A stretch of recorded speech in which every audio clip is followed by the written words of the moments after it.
অর্থাৎ খেলার খবরের দিকে নজর রাখতে হবে, কারণ আইএফএ শিল্ড চ্যাম্পিয়ন মোহনবাগান বাগানে আগাম দীপাবলি টাই ব্রেকারে 5-4 গোলে জয় মোহনবাগানের।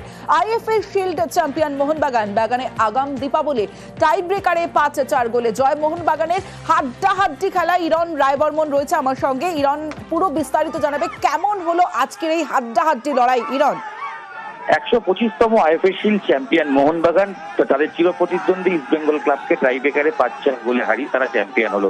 ম্যাচ নিয়ে যদি আলোচনা করতে হয় তাহলে কিন্তু হাড্ডাহাড্ডি লড়াই ডেফিনেটলি বলতে হয়, কারণ তার খেলার ফল দেখলেই বোঝা যাচ্ছে যে 90 মিনিটে খেলার ফল 1-1 থাকার পর অতিরিক্ত সময় 30 মিনিট সেখানেও কোনো দল গোল করতে না পারে টাই ব্রেকারে গিয়ে পৌঁছয়।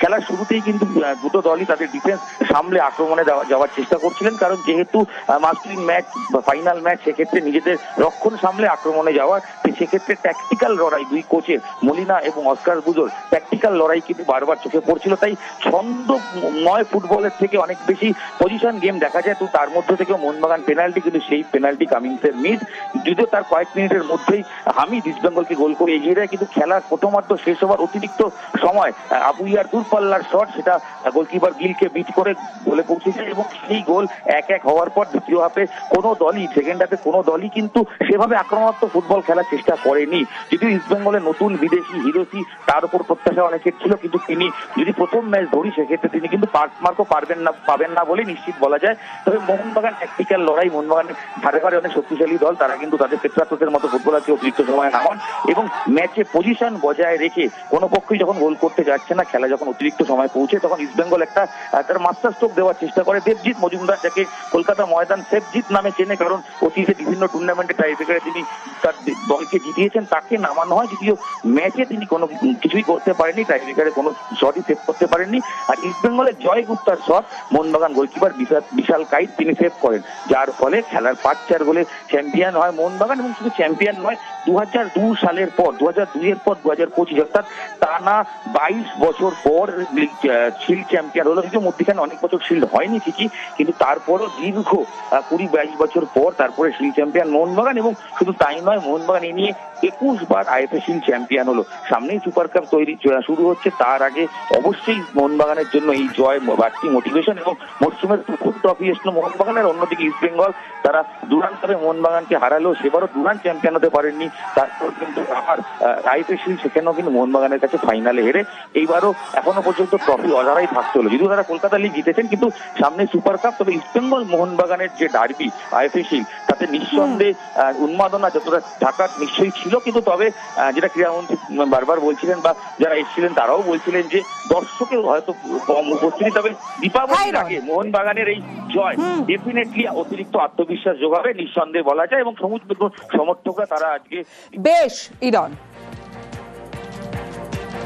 পারাদীপ রয়েছে আমার অপর প্রতিনিধি, পারাদীপের সঙ্গে কথা বলবো। পারাদীপ, ডার্বি জয়ের হ্যাট্রিক কোথাও গিয়ে হলো না ইস্ট বেঙ্গলের একদিকে, এবং এই যে ইস্ট বেঙ্গল মোহনবাগানের খেলা মানেই আমরা জানি সকাল থেকে সমর্থকদের মধ্যে একটা উচ্ছ্বাস উদ্দীপনা থাকে, কিন্তু সেই ছবিটা কোথাও গিয়ে যেন আজ চোখে পড়েনি। কিন্তু মোহনবাগান জয়ের পর সেই সেলিব্রেশন প্রমাণ করছে।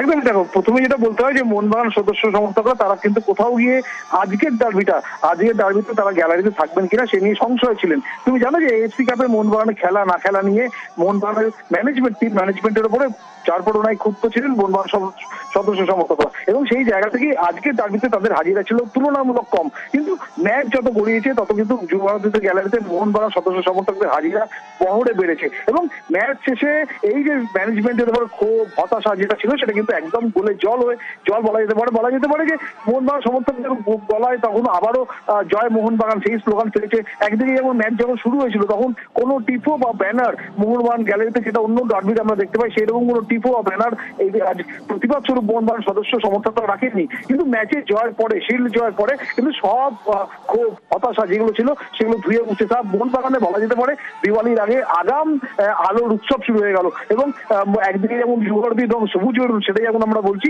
পাশাপাশি মোহনবাগান সদস্য সমর্থক তারা কিন্তু আজ থেকেই তাদের আলোর উৎসবের সেলিব্রেশন, শিল্ড জয়ের সেলিব্রেশন উদযাপন একই সঙ্গে সেরে ফেলা শুরু করলেন। তপশ্রী, বেশ। পারাদীপ,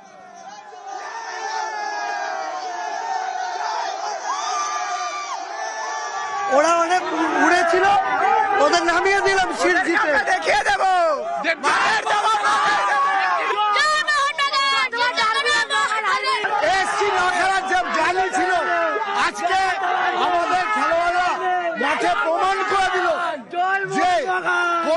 তথা ভারতবর্ষের একটাই নাম, মোহনবাগান।